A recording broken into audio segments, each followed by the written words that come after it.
Welcome to VidZet, your home for careful consideration of our common concerns. I'm Dr. Ted Noel. When Hillary Clinton lost her bid to become president, I thought she'd realize that her time was over and that she should enjoy her sunset years with her family and friends.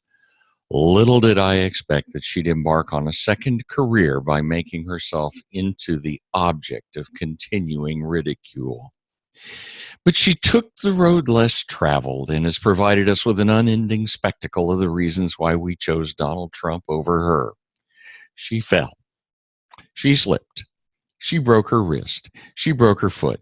She lied about how those happened. And as icing on the cake, she asked, "What happened?" in a book that demonstrated a complete lack of insight. We shouldn't be surprised. After all, she's a true narcissist.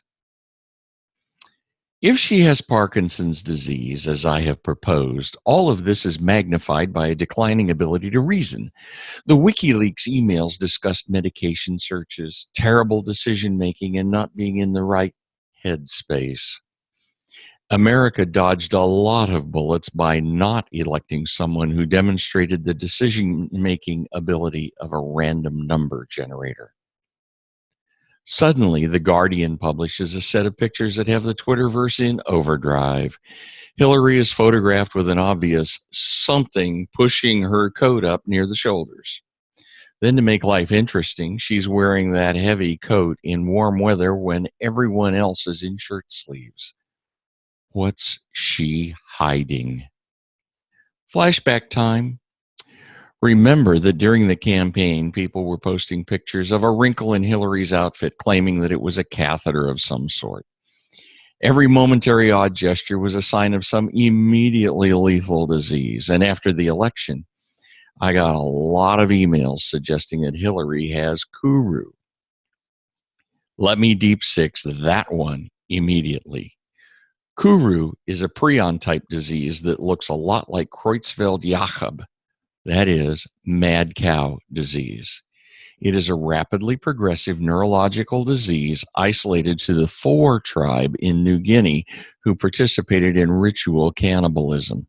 Since Hillary was obviously involved in a child sacrifice cult, she had to have Kuru. Give me a break. The child sacrifice nonsense came out of the infamous Pizzagate hoax and a leaked email from John Podesta that talked about spirit cooking. Even if the hoax wasn't true or was true, Hillary's supposed Kuru isn't. Kuru was in major decline in the 1960s with the last known case in 2005.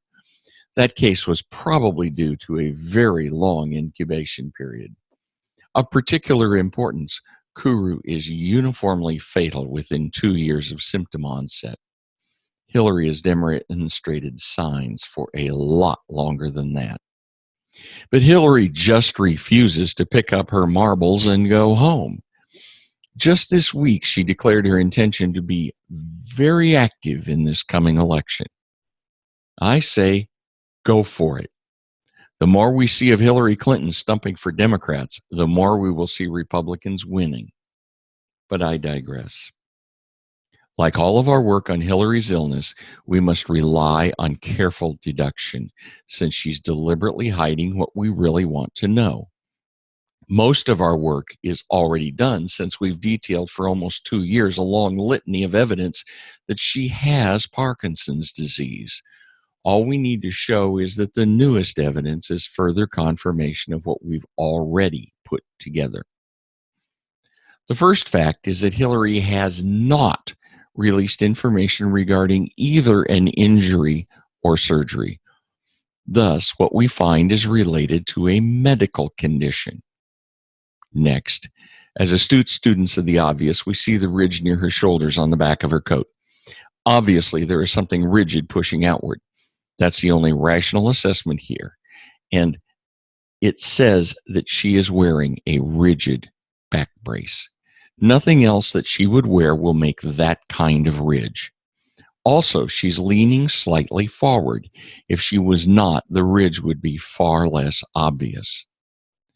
But that's not the only thing.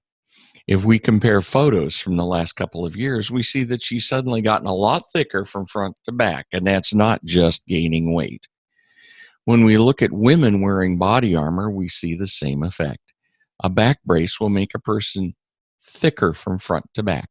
And when body armor or a brace is worn, there is a loss of the normal frontal body contours that we expect when looking at a woman. What do we see now with Hillary? The ridge on the back, increased front back thickness, and loss of anterior body contours. And there's more. When seated, Hillary is bolt upright, ramrod straight. That is expected with a brace. Of course, she simply can't let us see the brace, so she covers up with a coat and a scarf. But the cover-up reveals more than it conceals. All it remains is to ask why she would wear a rigid back brace. The answer is right in front of our noses. Recall that VidZ has spent a lot of time presenting several lines of evidence that Hillary has Parkinson's disease. While she's been pretty good at hiding the bigger bits that we often see in PD, the side effects of medication and other signs have given her away. But Parkinson's disease does not sit still. It's like rust. It never sleeps. Patients with Parkinson's disease always go downhill. They may go fast or slow, but they slide. One of the major stops along the way is a sign called camptocormia. When neurologic problems get bad enough, PD patients will walk with a severe forward slump. It's not that they're getting arthritis or some other problem. They simply lack the neurological control to keep their bodies upright while sitting or standing. If they lie down, their back straightens. The obvious answer is a brace. And if you browse Parkinson's support group websites, you'll see discussions of back braces and how they're often used to help with camptocormia. So let's tie this up with a bow. We already know that Hillary Clinton probably has Parkinson's disease. Camptocormia comes as a later manifestation of that disease process.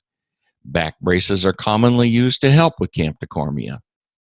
Hillary has not had an injury or surgery that she has disclosed, yet the evidence is strong that she's wearing a back brace.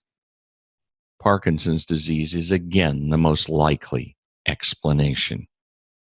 America is very fortunate that Hillary Clinton did not win the presidency. While Franklin Roosevelt did well while being wheelchair bound, his mind was unaffected. Hillary has already demonstrated evidence of Parkinson's dementia, which impairs the ability to think. Had she been elected, almost anything would have been possible, most of it bad. Please support VidZ on Patreon, like VidZ on Facebook, and follow @VidZ on Twitter. Until next time, thanks for watching. I'm Dr. Ted Noel.